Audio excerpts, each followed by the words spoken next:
Kas olete nõus, et üksi ja unustuses suremine võib olla me suurimaid hirme?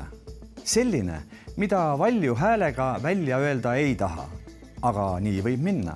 Me suhtleme justkui rohkem kui kunagi varem, aga oleme üksikud. Uuringud ütlevad, et üksildaseks jäämine ja üksikuna suremine on moodsates ühiskondades epideemia mõõtu probleem. Nii suur, et nõuab riiklikku sekkumist. Mu järgnev lugu üksindusest ja üksikuks jäämisest hakkas hargnema ootamatust nurgast. Pean hoiatama, et siin on häirivaid kaadreid. Tervitus. Tervist. Töö ootab. Töö ootab. Selge on, et kui me tööd alustame, on korterist lahkunud kõik elavad ja ära viidud kõik surnud. Kuid ma tahan siiski teada, mis meid täpsemalt ees ootab. See on laias plaanis üks suur puhastamine, kui nii võib öelda, eks? See ei ole puhastamine, see on koristamine, aga ennekõike on see lihtsalt ongi asjade lõhkumine, asjade pakkimine, sellest kogu sellest kraamist lahti saamine. Et tavalist mingisugust lapiga ja pesuvahendiga seal pesemist, see osa on seal üpris väike. Mõnikord ei ole astudagi kuskile, et ongi sul kuskil koridori näiteks ära surnud inimene, ta on seal 6 aega pikali olnud ja sul ongi lihtsalt sentimeetri 2 märga ala, sa ei tohi kuskile pihta minna, siis sa kannad selle kohe endale edasi, sa pead nagu järjest siis hakkama mõtlema, et kus otsast pihta hakata. Kuna lähen kaasa, pean minagi tõmbama selga erivarustuse. Kostüüm, XL, ja. Ma loodan, et läheb. Aga WhatsAppaid mul ei ole, mul on tennad.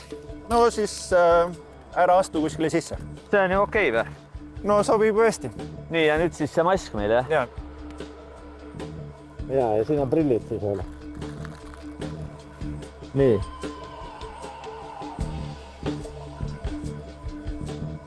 Täis värk, jah? Aga lähme siis. Meid ootab Lasnamäel üks korter, kus elas pikki aastaid üksik inimene.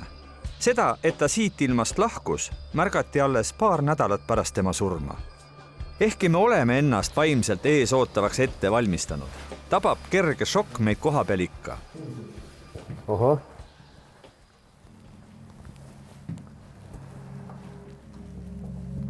Jah. Nüüd see olukord, mis siin on, kõik see segamini tuba ja väga vana mööbel ja vana tapeet ja kõik see segadus. See on üsna tavaline vaatepilt. See on tavaline, jah. Selliste puhkudel, kui sind kutsutakse. Jah. Et inimene on tõenäoliselt püsti tõusnud ja siis kukkunud. Jah, kõik neist ära läinud ja ongi jäänud siia. Kui inimene ära sureb, siis gravitatsioon teeb oma töö, loodus teeb oma töö ja teatud vedelikud välja tulevad. Ja.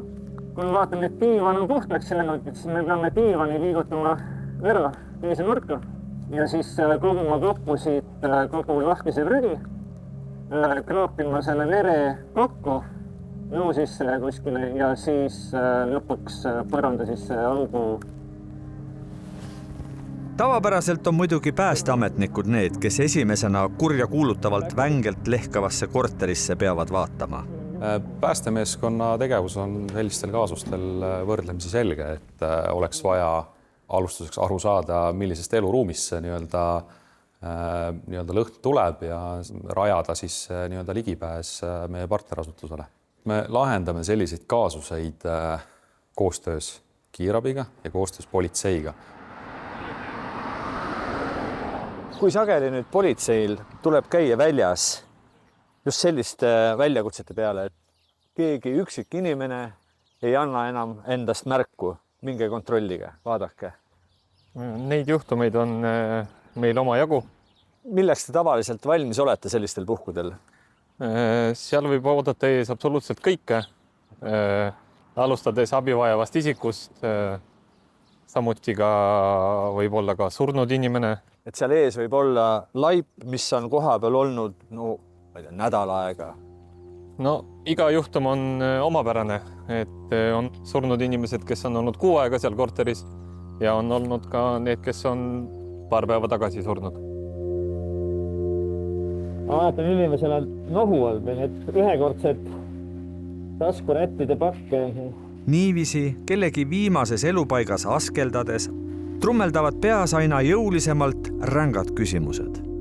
Kuidas sai üks inimene kaasaegses Eesti pealinnas nii kuramuse näruselt elada? Kas nii näebki välja üksilduse viimane vaatus? Ja pilt tegelikult peegeldab seda, mida igasugused prognoosimudelid ka täna ütlevad meie elanikkonna kohta, et üksi elavate eakate osakaal on tõusnud ja on veel tõusmas. Ehk et neid sedasorti väljakutsed on ka aina rohkem. Neid on aastatega juurde tulnud ja me prognoosime, et see on tõusutrendis. Kui tihti te avastate, et inimesed polegi lähedasi, et on üksik, unustatud? Ja neid juhtumeid tuleb ikka ette, et tõesti on olemas eakaid, kellel ei olegi ei sugulasi ega lähedasi. Kui palju on sellises olukorras inimesi näiteks Tallinnas, ei oska hinnata isegi erialaspetsid. Üksildased hoiavad sageli varju. Soovivad nähtamatud olla, võib-olla ka alateadlikult, sest nad tunnevad, et nende kognitiivsed võimed võib-olla vähenevad, tunnevad piinlikkust selle pärast ja siis eelistavad ennast ära peita ja mitte kellegi poole pöörduda. Kas linn või laiemalt omavalitsused teevad selleks ka midagi, et leida üles need inimesed? Ja, linn oma võimekuse piiris loomulikult proovib seda teha. On koostöö korteriühistutega, kohalikes omavalitsustes tehakse inimestel üleskutse, et kui te märkate abivajajat, palun andke teada, et see on ka üks viis, kuidas see abivaja ja jõuaks siis nagu sotsiaaltöötajani. Kuid jah, juhtub ka nii, et inimese olemasolust saadakse teada siis, kui ta on juba mõnda aega surnud ja tuleb koristada temast maha jäänud kraami. Mööbel tuleb eest tõsta. Kogu see kasutu praht tuleb kottidesse ajada. Nii, mis järgmiseks? Palju neid riideid küll võttis. Ega see Ais korterist nagu ära ei lähe, kui riideid ära ei vii.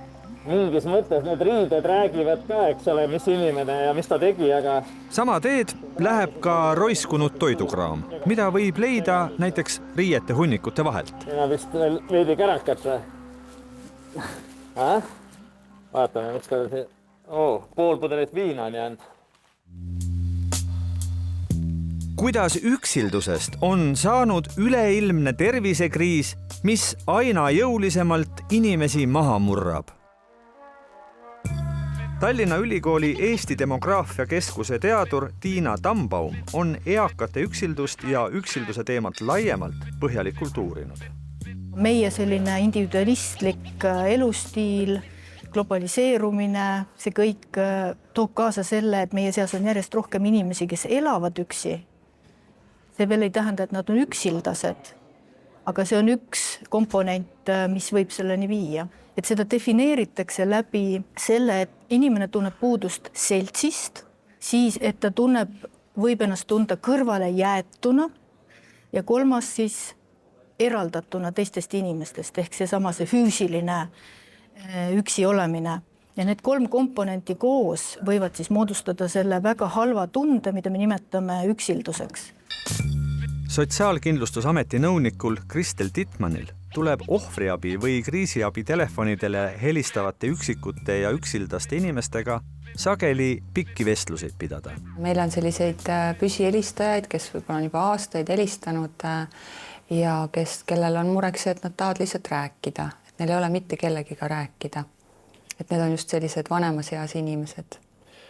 Kas üksildus on probleem? Üksildus on väga suur probleem. Üksildus vanemate inimeste seas arvatakse olevat surmapõhjus number 1, mitte vähk, mitte suitsetamine, mitte kardiovaskulaarsed haigused, vaid üksildus. Miks? See üksildus on tunne ja see tunne on nii laastav, et ta lagundab keha ära, teeb nõrgaks. Aga surmatunnistuse peale seda muidugi ei kirjutata, et see toob kaasa kõik muu, mis siis lõpeb surmaga enneaegselt.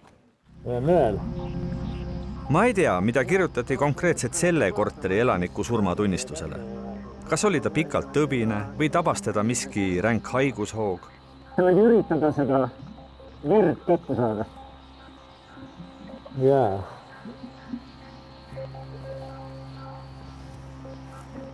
aga tõsi on see, et nädal või kauem kuivanud verd ja kehavedelikke on põhimõtteliselt ikka võimatu eemaldada. Mida paksem kiht on, seda kõvemaks ta kuivab. Ühesõnaga, parkett tuleb ses korteris lahti võtta ja kunagi ka uuega asendada. Kuid see on lõpuks ikkagi väike asi. Tunduvalt olulisem on küsida, mida ikka teha selle üksi jäämise ja üksildusega. Kas see on pigem rahvuslik omapära, nii-öelda laiuskraadi küsimus või see on ikkagi üleüldine asi? See ei ole üksnes Eesti teema. See on üleüldine asi. See on selline ikkagi inimeseks olemise ja meie üldise 21. sajandi individualiseerumise protsessi tagajärg. 2025. aasta veebruariks oli 8 WHO liikmesriigil, Taanil, Soomel, Saksamaal, Jaapanil, Hollandil, Rootsil ja Ameerika Ühendriikidel poliitika, mis käsitles otseselt üksindust või sotsiaalseid sidemeid. 2018. aastal sai Ühendkuningriigist esimene riik, kes määras ametisse üksinduse ministri ja käivitus üksinduse leevendamiseks riikliku strateegia. 2021. aastal määrati ka Jaapanis ametisse üksinduse minister, et võidelda kasvava enesetappude arvu ja sotsiaalse isolatsiooni vastu. 2023. aastal kuulutas ka USA peaarst dr. Vivek Murthy üksinduse epideemiaks, andes välja ka soovituse, mis määratles selle riikliku rahvatervise kriisina. Väga oluline on märkida, et üksindus pole ammu enam üksnes eakate inimestega seotud probleem. Ka noorte seas väga suur üksindus on 16–24, ehk et siis, kui peaks olema elu tipus ja võib-olla oleks ümbritsetud eakaaslastest ja peaks olema selline energiline elu, aga seesmiselt ollakse üksilda. On 2 suurt rühma, kelle üksildusnäitajad on kõrged, on vanemaealised ja on noored. Ja need näitajad on enam-vähem võrdsed. Öelge, miks meil Eestis räägitakse nii vähe noorte üksildusest? Kas üldse räägitakse? Räägitakse juba depressioonist, vaimse tervise langusest, jah. Aga et selle põhjus võib olla üksildus, sellest ma ei ole isegi kuulnud. Aga kuna ma olen see nii ju on? On. Miks seda ei räägita? Ei ole vist teadvustatudki seda, jah. Mida me siis selle suure halli üksildusega peale hakkame? Mida saame teha enne, kui ta meid enda alla matab ja vaikselt lämmatab?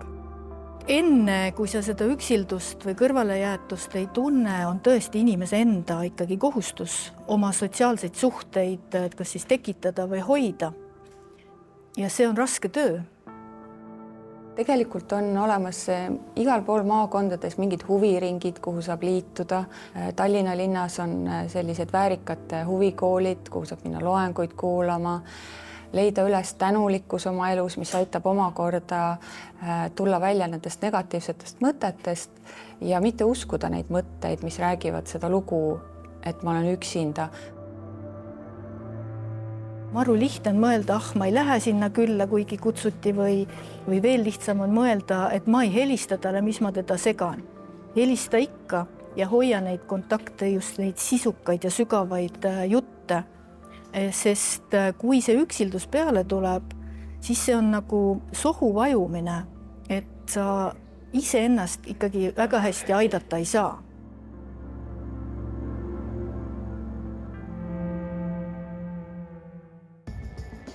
Hoidke oma sõpru ja lähedasi, hoidke kvaliteetseid ja sisukaid kontakte, läbige inimestega ja otsige seltskondlikku tegevust ning peletage kas või jõuga eemale mõte, et teid pole kellelegi vaja.